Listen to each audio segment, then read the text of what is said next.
대부분의 사람들이 인생에서 완전한 자유를 얻지 못하는 이유는 무엇일까요?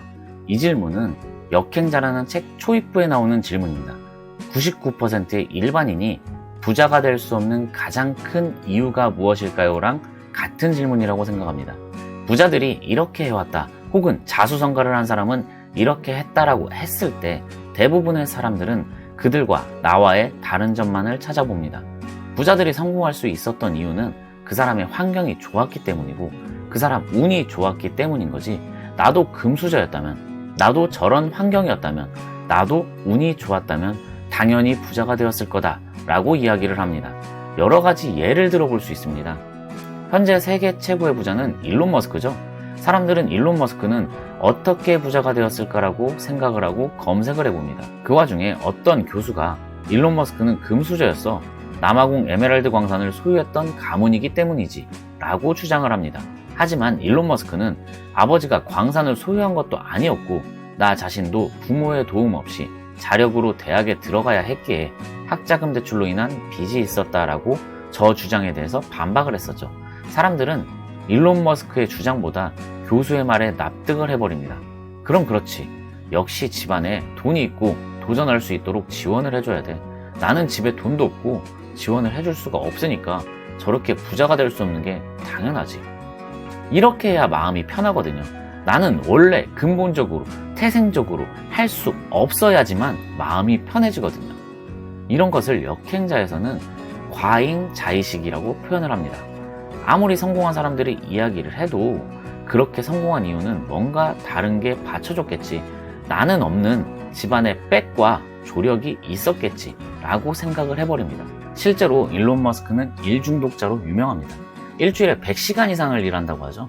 100시간이라고 하면 월화수목 금금금으로 7일 동안 매일같이 14시간 이상을 일해야 되는 시간입니다. 하지만 사람들은 이런 부분에 대해서는 생각조차 하지 않고 부정부터 하게 됩니다. 일론 머스크뿐만 아니라 빌 게이츠는 이런 말을 했습니다. 태어날 때 가난하게 태어난 것은 당신의 잘못이 아니다. 하지만 죽을 때 가난하게 죽는 것은 당신의 잘못이다. 자, 그렇다면 사람들은 또 반발심이 생겨야죠. 빌 게이츠는 아버지가 변호사고 어머니는 금융회사 임원이며 외할아버지는 국립은행 부행장이었잖아. 그러니까 성공했지. 그런데 다들 알고 있거든요. 변호사, 임원, 부행장, 저 세 분이 평생 벌어온 돈보다 빌 게이츠가 잠깐 번 돈이 훨씬 많다는 것을요. 하지만 일단 애써 부정하고 싶은 거예요. 흔히 우리가 알고 있는 스티브 잡스도 마찬가지고 페이스북의 창시자인 마크 주커버그 역시도 전부 자수성가를 한 케이스입니다. 웰싱킹의 저자 켈리 채 회장님도 조 단위의 부자들은 70%가 자수성가다라고 이야기를 합니다. 하지만 사람들은 이런 예시를 들면 그건 외국이라서 그렇죠, 헬조선은 그렇지 않아요 라고 이야기를 할 거예요. 참, 진짜 애써 부정하기 바쁘죠. 그럼 대한민국 자수성가의 아이콘인 정주영 회장님은 어떤가요? 소판돈 훔쳐서 가출해서 홀로 나와가지고 거대한 현대라는 그룹을 만들었거든요. 새벽부터 일어나가지고 해야 빨리 떠라, 그래야 내가 일을 할 것 아니냐 라고 할 정도로 이분 역시 굉장히 유명한 일중독자죠. 하지만 자의식 과잉으로 가득 찬 사람들은 이런 이야기를 할 거예요. 그건 시대를 잘 타고 태어난 거죠. 그때는 아무것도 없었잖아요. 뭘 해도 새로운 거였잖아요. 지금은 없는 게 없어요. 그런데 뭘 만들어내고 뭘 해야 되죠? 지금이 가장 힘든 시기라고요. 신사임당 주원규 PD님은 이런 이야기를 합니다. 지금은 단군일에 가장 돈 벌기 쉬운 시대다. 이게 무슨 말일까요? 실질적으로는 지금은 정주영 회장님이 살던 시대보다 없는 사람들이 시도해 볼 수 있는 것들이 훨씬 많아졌어요. 말 그대로 오프라인에서 매장 하나 차려서 장사를 해봐야겠다라고 한다면 최소 수천만 원에서 수억 원이 들어갑니다. 하지만 그거 무조건 성공하나요? 망할 확률이 상당히 높죠. 온라인에서는 어떤가요? 돈이 없어도 혹은 소액으로 해볼 수 있는 것들이 무궁무진합니다. 신사임당님이 100억을 벌었다고 하죠. 이걸 보면서도 사람들은 그 사람은 운이 좋았어, 사기꾼 아니야? 등등의 말을 하고 있습니다. 대체 왜 돈을 벌었다는 사람들을 따라해볼 생각은 전혀 하지 않고 본인이랑 다른 점만 찾아내면서 그 사람은 이래서 성공했던 거고 저 사람은 저래서 성공했네, 그런데 나는 그런 조건이 안 되니까 성공하기 너무 힘들어, 나 진짜 어떻게 성공해야 하는 거지? 우리 아빠가 우리 엄마가 금수저가 아니야, 그래서 나는 안 되는 거야, 이러고 있는 거예요. 월급쟁이 부자들이라는 채널에서 이런 이야기를 들은 적이 있어요. 사람들은 돈 버는 방법, 부자 되는 방법, 투자하는 방법 등의 강의를 돈 내고 들으러 와서도 당신은 그래서 된 거잖아요. 저는 그렇게 안 돼요. 그런 조건이 안 되기 때문이에요. 이렇게 이야기를 한다는 거예요. 심지어 돈을 내고 들으러 가서도 부정을 하는 거죠. 제가 올린 영상 중에 부자들의 집이 유독 깨끗한 이유는? 이라는 내용의 영상이 있거든요. 거기에 이런 사상을 가진 분들이 어떤 댓글을 남기는지 아세요? 부자들은 청소 도우미가 있으니 당연한 거잖아요.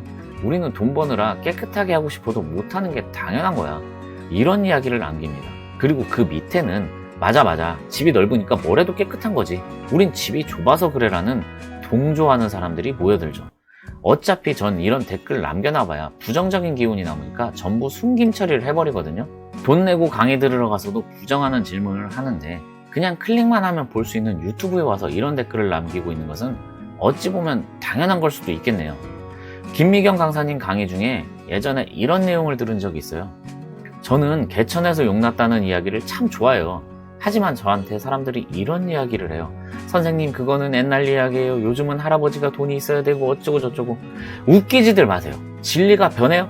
5,000년 전부터 지금까지 단 한 번도 변한 적이 없어요. 단군 이래로 한 번도 변한 적이 없는 사실이라는 거예요. 물론 용 사는 곳에서 용이 나는 것도 맞겠지만 개천에서도 용이 나올 수 있다는 거죠. 사람들은 본인의 마음을 보호하게 설계되어져 있어요. 성공했다는 사람들은 이랬다 저랬다 하는 내용들을 인정하는 순간 본인이 살아온 인생이 송두리째 부정당할 수 있거든요. 잘 되면 내 탓, 안 되면 조상 탓이라고 하잖아요. 남 탓을 해야지만 마음이 편안해지고 내 자신이 무너지지 않는 거죠. 하지만 이렇게 남 탓을 하는 순간 내가 성장할 수 있는 길이 사라지게 돼버려요. 정정 회장님은 시대가 좋아서 그랬어 라고 정해버리는 순간 그분에게서 배울 수 있는 기회가 사라져버려요. 신사임당님은 운이 좋아서 그랬던 것 뿐이야 라고 하는 순간 배울 수 있는 기회가 전부 사라져버려요. 만약에 내가 현실적으로 부자가 되지 못하고 있다면 지금까지 해왔던 무언가가 잘못되어져 있는 게 아닐까? 라는 고민을 해보고 성공했다는 사람들이 하는 말을 들어보고 그 사람들이 어떤 행동을 해왔는지 그 행동들을 따라해보는 것은 어떨까요? 그렇게 자의식을 해체하고 열린 마음으로 바라본다면 여러분도 그 사람과 똑같이 성공할 수 있을 거라고 생각합니다. 오늘도 영상 시청해 주셔서 감사합니다. 구독과 좋아요 부탁드리겠습니다.